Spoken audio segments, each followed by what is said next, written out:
Welcome to the Broad Art Tell Me More mystery webinar. Today we have 6 authors that will be sharing their stories with us. Our moderator, Henrietta Thornton, Etta, is her nickname, is a librarian and author of How to Get Your Book into Libraries. She's an editor and co-author of weekly crime fiction newsletter, First Clue.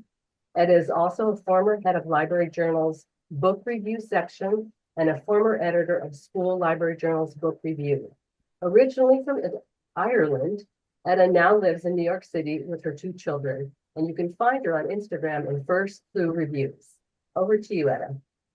Thank you very much, Elenita. Excuse me. And hello, everybody. Thanks for joining us today. We're excited to meet several authors and hear about their new books. And first up, we have Vanessa Westerman, and she is the author of Shutter Pulp. Vanessa, it's all yours. Thank you so much. Let me start by setting the scene for you. Imagine an artist alone in a gallery with her dog, preparing an immersive art installation, an exhibit based on the local legendary lake monster. Portable speakers amplify the slow drip, drip, drip of water. Acrylic brush strokes fill the walls, bringing indoors the dead spruce and rocky shoreline, the blaze of the autumn countryside. Then the door handle jiggles. Outside the gallery, a woman stands, water dripping from the ends of her hair and from her clothes. She says she was attacked. She accuses the artist of raising the lake monster, and hours later the woman is found dead. She drowned on dry land. Shutter Pulp is the second book in my Charlie Scott mystery series, set in Canada's cottage country. To find out if Laura's death was an accident, murder, or a lethal encounter with a mythical beast, Charlie Scott teams up with her love interest, chocolatier Matt Thorne. But it will take more than seafoam chocolate toffee to bait the trap. To solve the mystery, she will have to risk it all to look the monster in the eye. Shutter Pulp will appeal to readers who like small-town mysteries and strong female sleuths. My books combine the heartbreak of murder with the joy of feel-good romance. Think Louise Penny meets Carly Fortune. I love reading and writing mysteries that do a deep dive into the emotion motivating the crime. Of course, we as readers explore those emotions through the main characters. Charlie Scott is a young artist determined to fulfill her dream of earning a living from her paintings. She will act in the face of danger to bring a murderer to justice and will venture into the darkness despite being afraid of the dark. She fears it because she values her sense of sight so much. It's the source of her talent as artist and as sleuth. My amateur sleuth is an artist because both art and mysteries are about perspective. To understand an artwork, you have to pull it apart and figure out how the pieces fit together to make a whole, the same way you do when solving a mystery. All it takes is a shift in perspective to empathize with a murderer, to understand the motives, the mistakes that lead someone to take another person's life. I chose to write a series set in Canada's cottage country because I grew up spending summers at the lake. In our garage hung an old lake map, bordered with ads for local businesses that had long since closed. Hydrological features were marked out, as well as rocks, bays, and islands. The labels included thrilling names such as Snake Island, Frost's Folly, and Knight's Nightmare. A hint at the dangers that wait out in the water. Some of my favorite summertime memories are of eating s'mores around bonfires, reading thrillers in Adirondack chairs, watching canoes drift by, and diving off the dock. Have you ever jumped off a dock into clear water and wondered what just brushed your leg? Here in Ontario, we live in Lakeland. Fresh water is everywhere, and Canadian folklore is teeming with monsters. The monsters are a part of our collective unconscious. Oral tradition filled the lakes with threatening creatures, horned water lynx who conjure storms, mythical half-human creatures who lure children into underwater layers. The lake monster Ogopogo is still a tourist attraction in British Columbia today. In Shutter Pulp, Blue Heron Lake is man-made. The water levels are controlled by a privately owned dam, which affects the family-owned marina still fighting for survival.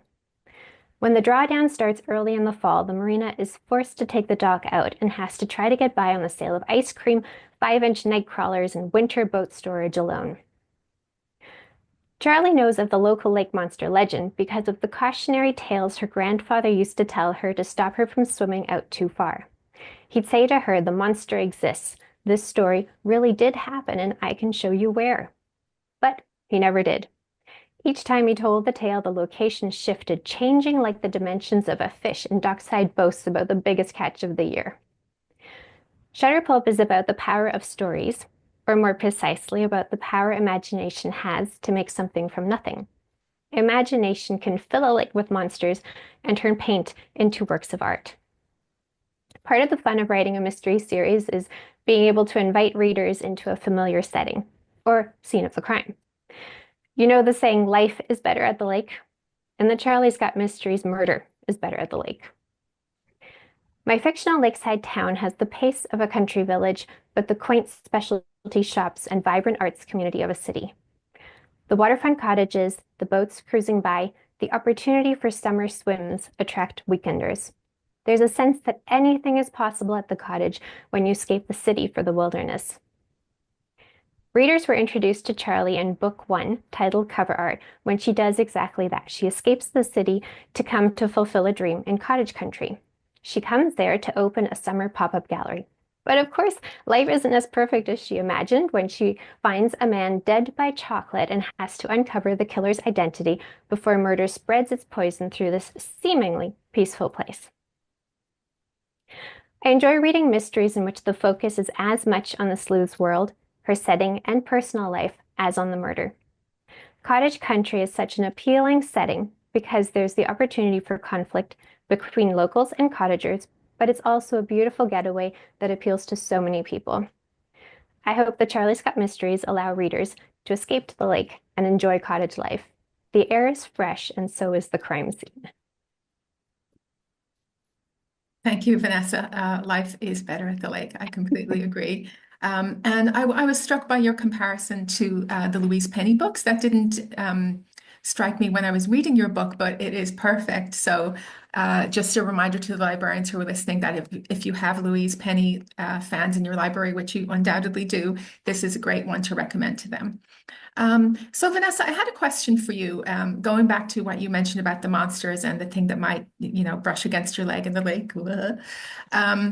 Both a Loch Ness monster, a Loch Ness type monster, and elements of witchcraft come into your tale. So can you tell us about integrating those themes into a cozy? The idea of integrating those themes actually came from Shutterpulp Dime magazine stories, which inspired the title. The Shutterpulp formula of horror stories had one rule: all supernatural events had to be explained away in the end as nothing more than tricks played by the villain to cover her tracks. Although these original pulp stories were gruesome and menacing, I thought the idea would work well for a cozy mystery. Why not have the killer try to cover their tracks with supernatural elements and blame the murder on a legendary lake monster? Makes sense. I'll try that next time I murder anyone. And I'm moving on to the next author, and it is Alan Eskens, who is the author of The Quiet Librarian. Alan, can you tell us about your book? Yes. So I am the author of a number of 9 books actually that revolve around a community of characters that I created in my debut novel, The Life We Bury. So for those 9 novels, I took different characters from that first novel and I daydreamed stories for them and wrote those stories. But a couple years ago, I came up with an idea that I just had to write. So I was getting ready to go to a library event to speak, and I was killing time. Turn on the TV, and there's a movie called The Reader, which I have seen before and I like. So I'm watching it, and as I am apt to do, I start daydreaming. Now, in that movie, the protagonist is a middle-aged woman who, about a third of the way into the movie, you learned something about her that changes how you see her. And I like that motif. I've written that motif in secondary characters and especially mentor characters. But I get in my car and I'm driving to this event and I am daydreaming. If I were going to write a story about a middle-aged woman with a secret past, what would it be? And as I'm driving, this story starts to come to me. And I think my protagonist is a librarian because I was going to a library event that day, and it just seemed to fit. So I did my event. I'm driving home, and I'm thinking more and more of this story. And I wanted to give this quiet, unassuming woman a backstory that was incredible. And so I started looking for what was going on 30 years ago that would give her the backstory. And I settled on the war in Bosnia. Now, I was alive and politically astute and aware in the 1990s, but I had no idea how little I knew about Bosnia. I had heard names and I'd heard terms, and I started researching, and I was stunned by what I was learning. And so this story of this woman began to grow and grow and grow in my head. And I went to my publisher and I said, look, I know this isn't part of my normal character arc, but I'd like to write this story. And they were completely for it. So I sat down, started writing, and I'm very, very pleased with the story. It's a young girl growing up in the 1990s in Bosnia. She's Muslim. She's a teenager. She's Bosnian, and she sees the war coming from a child's or a teenager's point of view. She lives on a mountain with her father and her uncle and her mother and little brother, and she hears rumblings. And then one day, Bosnia declares its independence, and all of a sudden, her friends at school are no longer her friends because they are Serbian. She is Bosnian. And events happen that thrust her into the war, and she becomes a militia fighter, and not just a militia fighter, but she becomes kind of a legend. And at the end, she has to flee Bosnia, and she comes to America, and she has a different name, and she's living under that different name for 30 years. The story begins when her best friend, another refugee from Bosnia, is killed. And the detective who's investigating that comes to visit Hannah, my protagonist. And Hannah now knows that someone from her past has come looking for her. And so she has to go back and find that person she was when she was a teenager, that warrior she was, and try and meet the threat that's on its way. Oops, unmute. Thank you, Alan. I was thinking back when you were talking about the book that partially inspired this, The Reader. If I recall correctly, that was an Oprah book club pick. And I'm always about, what librarians can compare books to so that they can get readers on board. So you librarians listening are always looking for, read-alikes for the Oprah books because everyone is all over those. And so this would be a great one. I also have a question for you, Alan, and it's that we're, as readers, I think, we are used to reading fiction set during European wars, but they are usually World War I and II. So what was it like doing research and writing from the perspective of someone who was alive when readers or were also alive, or at least many of your readers will have been alive in the 90s? Is it different writing when you know that many readers will have been around for the events? That's a very good question. So early on, as I'm researching the backstory, I come to understand that I am not worthy of writing this story without help. I'm a good researcher, and I was researching online, but it wasn't going to be enough. So I reached out to the Cultural Center at the University of Minnesota, and also we have a strong Bosnian community here in Minnesota. I reached out to them, and I got two people who volunteered to meet with me and help me understand that time period. And I got to tell you, that was an incredible experience. Meeting those two people, sitting with them, talking about what it was like to be a child or teenager in those years. They were so incredibly helpful. I'm writing about a teenage Muslim girl who speaks Bosnian. I'm not there. I'm not able to do that without help. And so they were able to explain to me what it was like culturally and environmentally and physically to be in that world and to sit there and listen to them tell their stories, these incredible stories of survival as we're, having a cup of coffee and they're talking about it in such calm tones. Like, if I told you about, getting stung by a bee when I was a child, it it it was just incredible. I mean, one of my sources was in the trenches at Srebrenica, and he escaped the city just before it fell.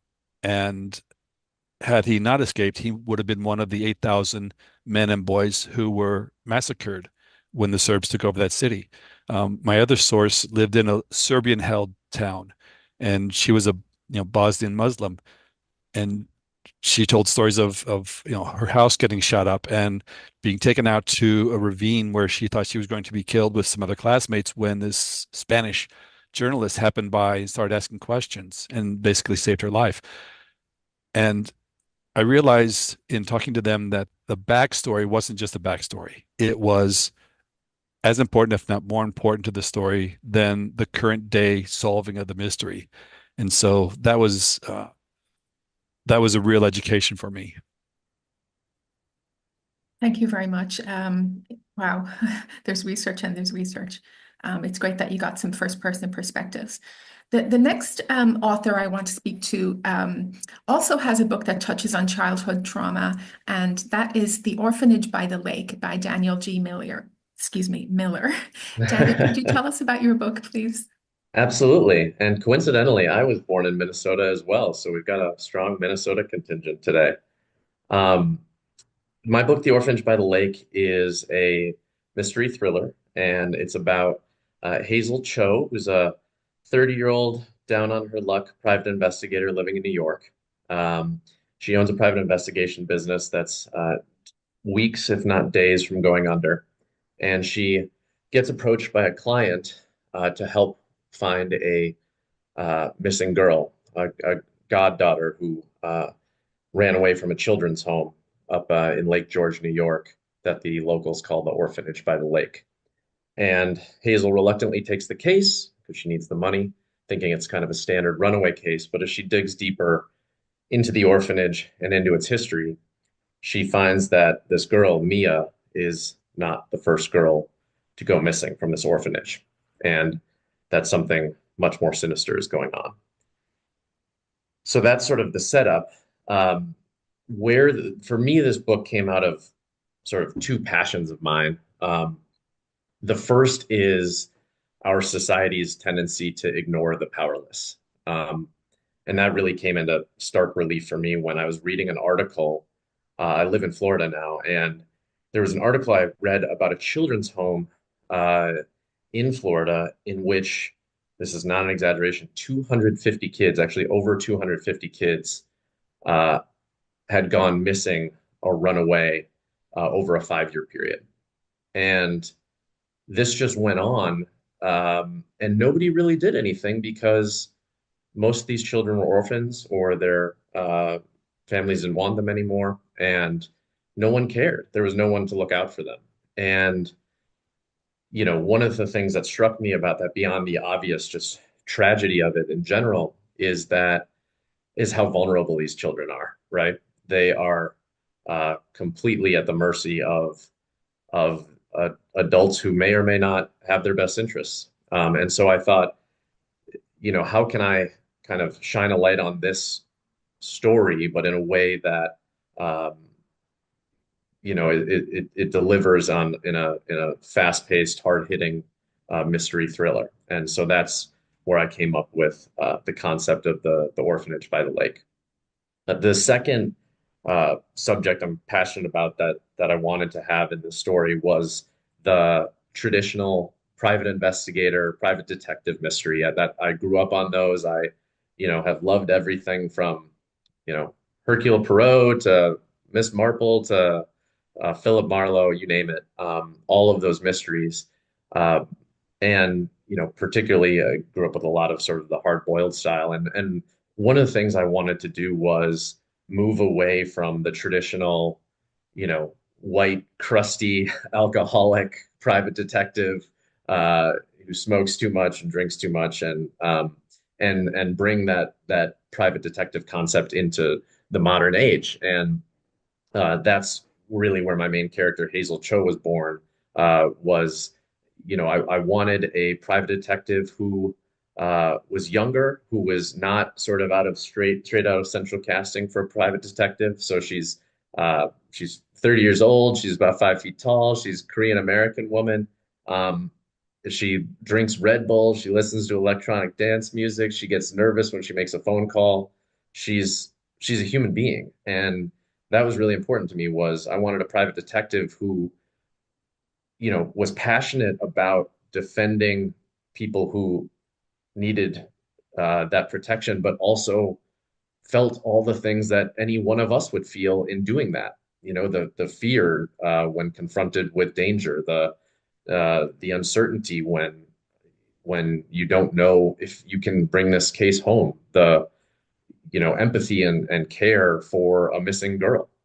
All of those things I wanted to tie into this character of Hazel Cho.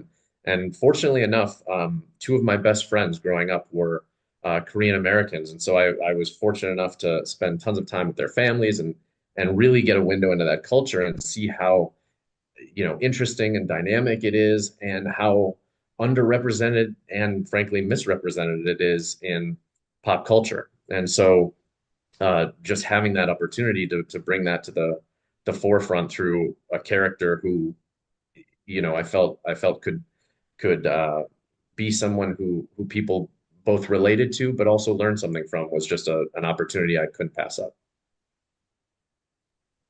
So that's Thank you. the gist of The Orphanage by the Lake in a nutshell. Thanks, Daniel. Yeah.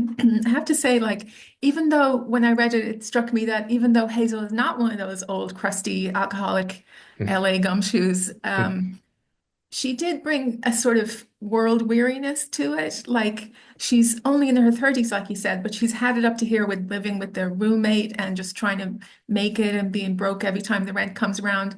So readers who are, find themselves in that position, it will hit home for Yeah, sure. absolutely, absolutely. And that's Um, again, yeah, and that was again part of making her real is anybody who's ever started a business or tried to branch out into something new, often it is not the smooth sailing that you assume it will be. right, to say the least. I wanted to talk about the ending a bit, definitely without giving it away. No, no spoilers here. But your book does take a big swerve at the end, and I didn't see it coming a bit. Did you have the ending in mind all along, or did it emerge as you wrote? No, I had the ending in mind all along, because of, again, not to give anything away, but because of sort of what I was talking about earlier, that you know we have a society that often overlooks people who aren't powerful, and so um, you know the question is, what do we do to protect those people? Yeah, I'm still recovering from that hard turn. I'll get over it at some point. Okay, thanks, Daniel. Yep. Uh, Great book. And next, I want you to introduce our next author, who is Jess Kidd, the author of Murder at Gull's Nest. And we would love to hear about your book, Jess. Thank you. So it's 1953, and sharp-eyed former nun Nora Breen arrives in Gore-on-Sea on the Kent coast of Britain. She takes a room at the Gull's Nest. Sorry, Jess, could you just speak up a little bit? I'm having a hard time. Yeah. Thank you. Sorry, okay. Let me start from the beginning. So it's 1953, and sharp-eyed former nun Nora Breen arrives in Gore-on-Sea on the Kent coast. She takes a room at the Gull's Nest boarding house, which is a place of faded grandeur and eccentric inmates. But she's not here on a whim. She's investigating the disappearance of her favourite novice. But when one of the boarders is found dead in mysterious circumstances, Nora suspects foul play. So to untangle a web of secrets and deceit, she's going to need to do more than just observe and pray. But does Nora have it in her to find her friend and stop a killer? So that's a little overview. And so the first question is, why Nora? Why a former nun? So there's a few things that brought me into finding this character. One is the idea of someone with a very different perspective, a different take on things. So Nora has been 3 decades away in a Carmelite monastery in an enclosed order. She's taken a vow of poverty. She's relinquished the world, and now she's propelled back into a world that's changed in the time she's been away. So she has this quite profound attention to detail, the novelty of finding herself in the world again. And she's also very clever at reading people and situations. And I had a lot of fun actually thinking about perfect nun traits and perfect detective traits, and how sometimes they might not be the same kind of things. So the traits that maybe didn't endear her to her mother superior could make her a really good detective. So she's contradictory, she's questioning, she's very willful. But she's also taken some other skills with her from her religious life. So she's very persistent, she's patient, she has a lot of empathy. And so it was just great to find this kind of quite contradictory sometimes character and follow her into this adventure. She's in the tradition of the older woman detective. So she's middle-aged, sort of becoming invisible. And I think like the Agatha Christie harmless Miss Marple character, who's a lot older than Nora, I think she confronts and really subverts expectations about her, and sort of sometimes uses these preconceived ideas of her age and her gender to her advantage when she is investigating. So Nora comes with her own backstory. It's interesting to hear Alan talking about how the backstory of a character really informs the action and the story. So she definitely comes with her own demons. She's from Ireland in origin. And the inspiration for that is I come from a very, very large, very chaotic London Irish family. And I went to a religious school, Catholic school, and I was absolutely terrified of nuns. Basically because my brother told me all these various things about them, like that they could levitate, they could see around corners, this kind of thing. So anyway, I wanted to write a non-formidable nun. And I was also taught maths by a former nun. And I was just very intrigued. I never had the bravery to kind of ask her what led her to the order and what took her away from the order. And that was a kind of ongoing fascination for me. And so in terms of the historical period, so it's set in 1953 in the wake of World War II. And this was a time that really appealed to me.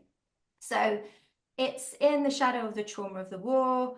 There's a time of changing gender roles. And again, that really links into having this strong woman, a protagonist. And there's a real sense of the old order changing, of a sort of glimmer of hope, which this is the first book in a series, and I've planned out 8 of them, and it really feels like a trajectory where we can follow Nora as she experiences these radical changes at that time. So for this book, I've picked a seaside setting, and this was really kind of deliberate in terms of the character development and the unraveling of plot. And so this sort of represents the start of the heyday of the British seaside holiday, which we, in retrospect, see as sort of slightly not as fun as I think they probably felt at the time. But what I found really interesting, because I like contrast, I like conflict, I like tension, is this this juxtaposition of innocence with a sort of slightly seedy underbelly as well. And I really enjoyed having a place where the everyday rules are relaxed at a time where there were a lot of rules. So what you have is a kind of quite a transient population. I write about flotsam and jetsam of people who have just washed up at this place. And to my mind, it felt like a really good place to remake yourself. And so these characters are coming with a backstory. But as always, there seems to be a price to pay if you want to remake yourself and something gets lost along the way. And so this really I've really lent into this with a lot of the investigations that I've planned, and particularly with this book. So Gull's Nest itself, you can see it there sort of on a cliff edge on the cover. Everything's sort of on a cliff edge. It's really a great device to bring together a whole cast of eccentric characters. Sort of big, slightly haunted, faded grandeur type big houses always seem to feature in a lot of my fiction. And so that became a way for me to explore that preoccupation with the idea of these once opulent houses that fall into a kind of shabby existence. It's also a place of outsiders, and another preoccupation of mine is the idea of found families, reinventing families, and friendships, powerful friendships, intergenerational friendships in particular. So I think in terms of the appeal, a really strong woman character, with a great sidekick. So Detective Inspector Ridout is an ex-RAF pilot.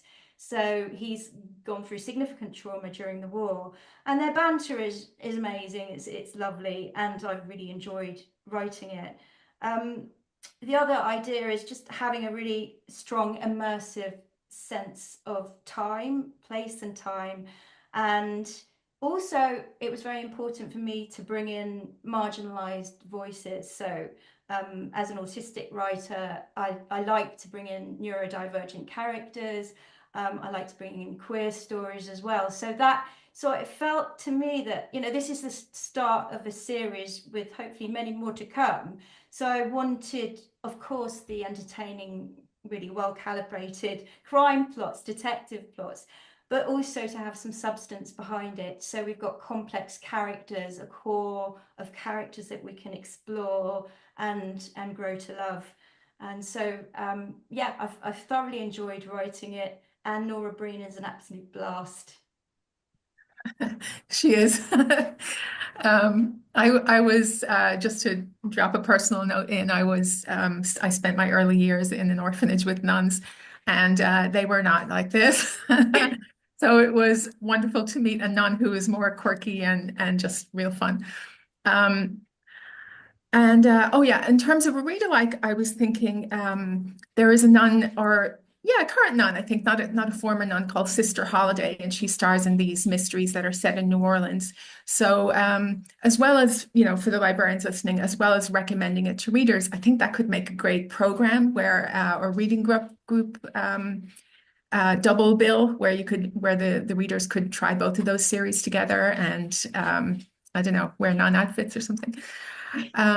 So I did have a question for you. I was thinking of asking about your inspiration for this lovely sister, but you told us about that, your brother's warnings about levitation and so on. So instead, I want to get back to the fact that she was also a nurse. And can you tell us about any medical research you had to do to write the character? Yes, I mean, I'm fairly fortunate in that half my family are nurses, so I already had that kind of base covered. So that was great. I've also seemed to have built myself like a dream team. So one of my best friends is an ex-chemist, a retired chemist.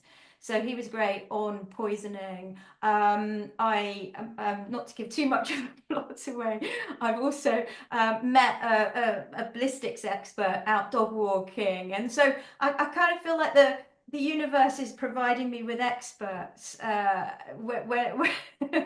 that I can cover most of these bases. But also, I mean, like a lot of my research in terms of writing Nora as both a nurse and a nun, it was important for me to look into documentaries on religious life, and I was fortunate enough to interview on several occasions a religious sister from a non-enclosed order, and just really reading sort of works of fiction as well. I also find things like photographs immensely helpful, especially to get the period detail right. Sometimes it's just very evocative and a great way. I'm quite a visual writer, so it's like a really great way in. But certainly I did have to not be eating my lunch when I got the majority of emails from the from the chemist friend who was sending me various kind of coroner's reports and things like that. So I can affirm that the research was extensive and sometimes a little bit scary. Thank you. Yeah, the lunch the lunch aspect sounds a bit scary, as well as the fact that you might now be equipped to poison someone. You know what to do? I think so. All right. We'll watch out for that. Before we go on, I wanted to just check in with Elenita and ask, how can our listeners send in questions? Is that possible? They can put them in the chat. Okay, thank you. So please, we're getting towards the end. So if you have any questions for the authors, please drop them in the chat and we can put them to them at the end of the show. Okay. Next, we have the next book up is Widows and Orphans, and the author is Elizabeth Renzetti. Elizabeth, let's hear about your book. Hello. Thanks so much for having me. I'm just going to take a moment to continue the nun train of thought because my great aunt sister Mildred was a nun and wearing the long black habit, and she did used to terrify me. I thought for a long time she didn't have feet. So I'm very much looking forward to your book, Jess. The book I have written is actually a book I have co-written with my dear friend Kate Hilton. It is called Widows and Orphans, and it's the second in our Quill and Packet series of mysteries, of which there are going to be at least 4 and hopefully many more. It takes place in the small town of Port Ellis, a cottage country like Vanessa's book. And the protagonist is Kat Conway, who is a middle-aged journalist who has been disgraced in the big city. She has lost her career in the big city for reasons you find out about in the first book, Bury the Lead. And she's had to return to the cottage town of her youth, where her grandparents lived, to work for the decrepit, rackety newspaper, the Quill and Packet, which is on its last legs, we think, in the first book, as many small local newspapers are. And this book takes place in a wellness conference, is the central sort of gathering place for this book. It's called the Welcome Goddess Conference, and it is hosted by a pair of very famous young influencers named Bree and Bliss, and their coterie of fans and followers. And we wanted to look at I'm a journalist. I've been a journalist my entire life since I was 21 years old. I worked for many, many years at the Globe and Mail, which is Canada's national newspaper. So the other thing I should mention that Kat is dealing with in this book is she's the subject of a lot of hatred from a group of anti-vax townspeople, people who dislike her reporting on vaccine hesitancy and vaccine denial. And they actually besiege the Quill and Packet newsroom. And this is not actually sort of the realm of make-believe, because if you lived in Canada in 2022, our nation's capital was besieged by a convoy of protesters, some of whom behaved violently towards the press. So this is one of the things I always stop at this point and say, it's a funny book. Did I mention it's a funny book? I think the kind of the hallmark of the whole Quill and Packet mystery series is that they're funny. We call them cozy adjacent because they always have like a political edge to them. But they're funny, and there's a cast of sort of delightful characters in the town and at the newspaper, Kat's co-workers and the people in the town. And the town is probably like a lot of, I lived in England for a long time as well, saw this there, lived in America, saw this there. You have these beautiful little towns that are rapidly gentrifying because people buy holiday homes there. So then you end up with this wonderful tension between the year-round residents of the town and the people, the tech moguls, the broligarchs, the rich hockey players who come in during the summer. So there's real tension there that we wanted to explore. So I think this is a mystery for people who like funny mysteries, for people who like strong female leads. It's a feminist mystery. It is a mystery for people who like cozies with a slight edge to them, for people who like books set in small towns as well. And I would say it's, if you love the work of Richard Osman, which I do, I would say it's sort of funny, and the cast of characters is Osman-esque, if I can be so bold as to claim that. And also Louise Penny, sort of in the setting, the Canadian setting, and the cast of characters, the village life is so important in those books.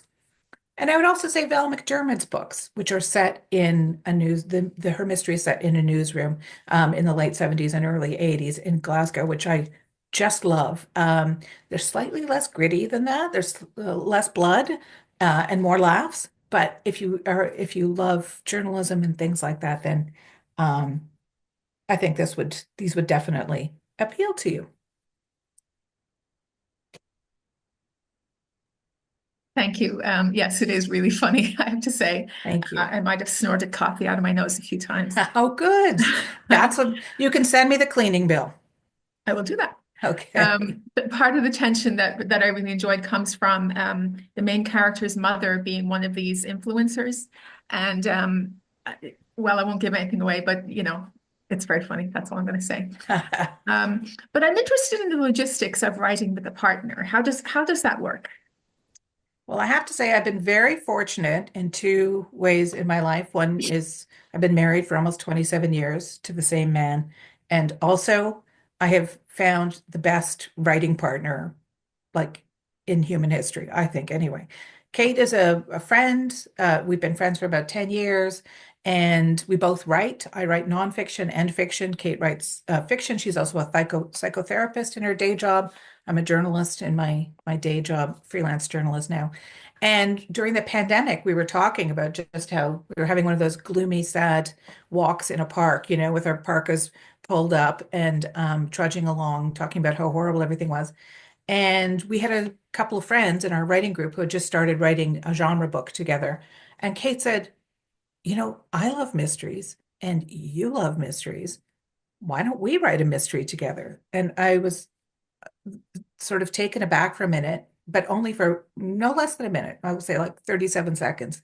I was taken aback. And then I immediately said, yes, why don't we write a mystery together? So our way of doing it is we have a synopsis. We know what the story is going to be. We know who done it, and we know why done it, which is equally important to me and to both of us. And then we write a very long outline of like 20 or 30 pages. And then we just start writing, and we alternate chapters. And then after the first draft, we do what I call a Zamboni draft. For those of you in wintry countries, you will know that the Zamboni comes along over the ice and smooths everything out at the end. And that is our chance to kind of rewrite each other's bits and things like that. It's first person. And the kind of miraculous thing to me in all of this is that we both see through Kat's eyes. It's a bit weird and freaky, I have to say, how well we both see through her eyes. So far, it's been a really joyful process. Thank you. Widows and Orphans is going to be covered in First Clue tomorrow. That's the newsletter that I co-write. Just a little shameless self-promotion for a second. It comes out weekly on Thursdays and it's free. So please do sign up at firstcluereviews.com. It's written by librarians, and we aim to cover books as far ahead of their publication date as possible. Thank you, Elizabeth. And our last author is the author of 10 Marchfield Square, who is Nicola White. Nicola, please tell us about your book. Hello, thanks for having me. So Marchfield Square is my debut cozy crime novel set in contemporary London. It tells the story of a wealthy widow, Celeste Van Duren, and two of her tenants, Audrey and Lewis, who try and investigate a murder in her exclusive community. It's a multi-POV book, so again, one for fans of Richard Osman if they like that. And I'm just going to read you the blurb. So Marchfield Square was meant to be a haven from the outside world, a place for those who needed somewhere safe from their pasts or who could otherwise not afford to stay in the city they love. That was Celeste's plan. One of her tenants being murdered in his own kitchen and the police trying to pin it on his long-suffering wife was not. So Celeste does what anyone with a lot of money, a strong sense of justice, and a bad hip would do. She recruits some help to track down the real murderer. Her cleaner, Audrey, knows everyone in the square and is liked by all, while failed crime writer Lewis is known and liked by no one. He hates his job, hates his life, and he's not that fond of Audrey either, but Celeste can be very persuasive. Audrey's way with people and Lewis's knowledge of police procedures should help them find the killer, if they don't kill each other first. Despite their differences, the two soon discover the victims' dodgy deals may hold the key to the mystery, but as the bodies pile up, they start to wonder if they've missed something closer to home. After all, how well do you really know your neighbours? So the ingredients for Marchfield have been floating around my head for years and years, but without a specific story to connect them. I've always been a people watcher, and I love the film Rear Window and Tales of the City books. Those are my favourites as a teenager. So the idea of this small community that's curated by a wise but mischievous old lady who looks after people and looks over people who don't necessarily know each other or think they have anything in common. I just kind of loved that. There's just that set of circumstances. And then one day I was walking home from a meeting in London and I walked past this mysterious little alleyway that I'd never known before, never seen it before. And it was panelled in black wood and it just said Pickering Place. And I kind of looked down and there was just this tiny courtyard and it just looked really private and really secret. And so I didn't go down. I went home and looked it up. And apparently it was the smallest residential square in London. And that it's weird, that one phrase was all it took, the whole story, all those ingredients just sort of smashed together, and that was the book. And it kind of played out like a movie in my mind. And it was suddenly really solid. That was Marchfield Square.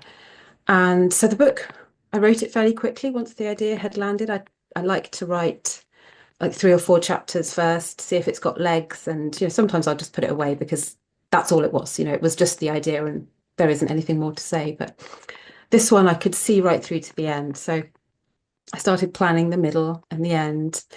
And then I got to work, and I think I wrote the first draft in about 3-4 months, fitting it in around work and family. It's just one of those, fun things that you enjoy writing for you. And then I obviously rewrote it, which took a lot longer. But the truth is, Marchfield couldn't really exist in real life. So it was fun to write, the London that I wish kind of existed, the London that we see in Agatha Christie adaptations, but doesn't really exist anymore, where people do know their neighbours because, Londoners take a lot of pride in not talking to people. So I've taken huge creative liberties with some of it, especially the square. The square could not exist in real life. I've made it smaller and wider. I've put trees in it, that kind of thing. But yeah, there are some nods to the original in the book. The history of London is something you can't really ignore. So I've liked to drop those things in as street names and character names and little history drops, like little Easter eggs in the book. So yeah, it's just fun. It was just meant to be a relief from the books that people in the UK didn't really want them for a long time. Not people, but publishers. There was, when I was working as a bookseller in my 20s, there was a sudden shift away from cozy crime to Scandi Noir. The Killing came on television, Girl with the Dragon Tattoo came out, and suddenly publishers were like, oh no, we like it darker. And even your favourite authors went a bit darker. And so suddenly the stuff that I like to read and the stuff I like to write it just wasn't in fashion. The publishers didn't want it. So I read a lot of American fiction because you guys were still doing it so well. And some of my favourite authors, in fact, most of my inspiration has somehow ended up being American. I just make it British afterwards. So it's sort of it's a love letter really to both the sort of American novels that I love and the Britishisms, that weird British humour that we have that is often not translatable to other countries. So I really hope that Americans do get it, or at least, don't hate us and hate the people that I've written in the book, because I think the character of Lewis sometimes makes people go, I don't get him. Why? And I try to tell people it's mostly me before they go too hard on it. He's very much like all the situations I get myself into with people without really realizing it, saying the things that I don't mean to say. So it's all very inspired by people I know or people I've met or people I've seen. But yeah, I think just write the book. I wrote the book I wanted to read, and yeah, here I am now. Other people hopefully will want to read it too. I'm sure they will. It was really enjoyable. I liked your story there of finding Pickering Square. It sounded like the end of the story was going to be you went back the next day and it wasn't there, you know. Oh, that would have been so much better. A fake place or a dream or something. But it's a real place. But I did want to ask about Celeste, your quirky older character. Is she based on a real person? I suppose she's the framework of Celeste is the classic Agatha Christie or Sayers or the Golden Age matriarch, but very much inspired by, I think, an amalgamation of people, my grandmothers in particular. One of my grandmothers grew up in a workhouse children's home when we had those, and then went to London to work as a maid. So she grew up surrounded by nobility, but very much a look, don't speak kind of situation. But then the war came, and for a lot of working class people, the opportunities changed, and she went to work for the GPO, which was the sort of central telephony operators building in London. And she had some great stories of, girls eavesdropping on lines and getting into trouble, characters that would come in. When she was working as a private operator for one of the big bosses, apparently a spy climbed in the window on the fifth floor because he was trying to get into another window, but London had one of its big pea supers because they were still dealing with the air pollution in those days. So it had these really heavy fogs, and he ended up in the wrong floor and the wrong window. And so she loved that story. But she met, again through the war, she met soldiers and pilots and all kinds of interesting people who she would never normally, have met in any other circumstance. She would have very much kept in her place. And I think there was always a sense of thwarted not ambition, but what she could have achieved if she'd had the right opportunities. And so with Celeste, I kind of gave her every opportunity and what would you do with it? And of course, you can either try and do something good with it or it's very easy to do something bad. So I gave her that morality to do what she at least thinks is the right thing to do. And of course, everybody wants a butler, don't they? Yeah, sign me up. Thank you. And you've mentioned Agatha Christie a few times, so I keep mentioning for the librarians listening, Agatha or Christie was all about the locked room mystery, but this book it reflects more of a modern theme where people are going for more of a closed circle. So they're not in a locked room, isolated like that, but there's a small crowd involved in the book. And so anyone who likes a closed circle mystery is a great audience for this book. And we just have 6 minutes left. So very quickly, I wanted to go around the virtual room and ask everyone what's next for them. Nicola, while we have you, what are you planning next? So book 2 in the Marchfield series, and that is definitely a locked room mystery. Set in a different something that's been mentioned in book 1, but book 2. So it's Audrey and Lewis again with a little help from Celeste. But I'm also working on an old cozy crime that I wrote in 2019 about vicars. So great. Okay, thank you. Not from nuns to vicars. Okay, I'll go back to the beginning with Vanessa. Vanessa, can you tell us what's up next for you? Yeah, I'm currently working on book 3 of the Charlie Scott Mysteries, which this time is set in winter. The murder is a death by polar plunge, and Charlie gets drawn into a series of cottage country winter adventures that, of course, become increasingly dangerous, and she has to brave the elements to figure out who done it. Thank you. Alan, your turn. I am writing a novel that is a redemption story. My character spent time in prison and has just been released. and it's the arc is him trying to um, redeem himself for what he had done in his past, making him kind of an anti-hero. Thank you. And Daniel, your next project. Uh-oh, are you muted?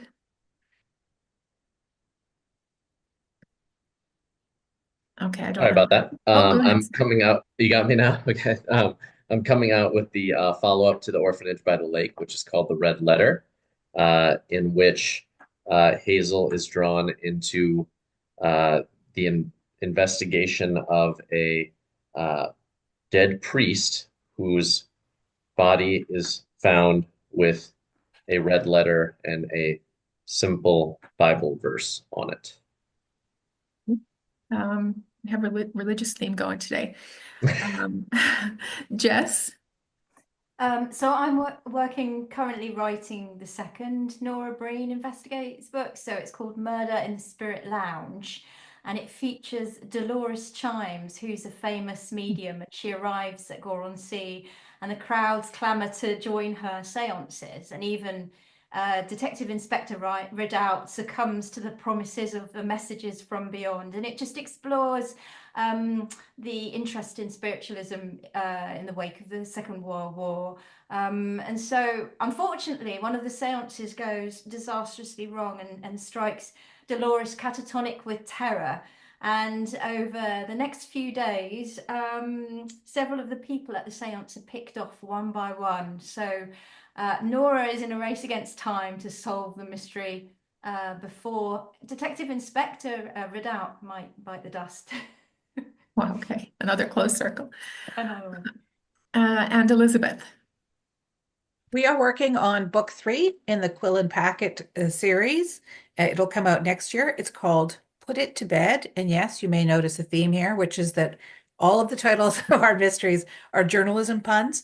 And in this one, Kat finds herself misdiagnosed and in the hospital, in the terrible, ratty Port Ellis hospital that is on the verge of being shut down, while she's reading Josephine Tey's Daughter of Time. It's a little Easter egg for everybody who loves hospital-bound detectives.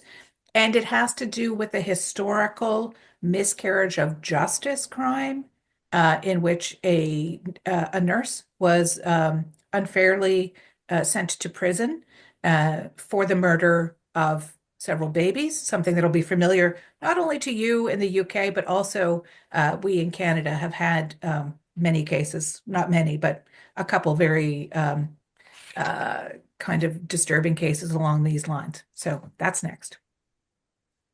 Thank you very much. And that was everyone. We only have 2 minutes left, so no time for more questions. I want to thank everyone for all the authors for joining us today and telling us so generously about their great books that are upcoming. Thank you very much. And thanks as well to all the librarians who joined us today. We appreciate it. Thank you. Thank you. Sharing. Thank you very much. Books can be purchased. Here's the QR code if anybody wants to go right into Bibs. The books are listed and you can first purchase them through Brodart.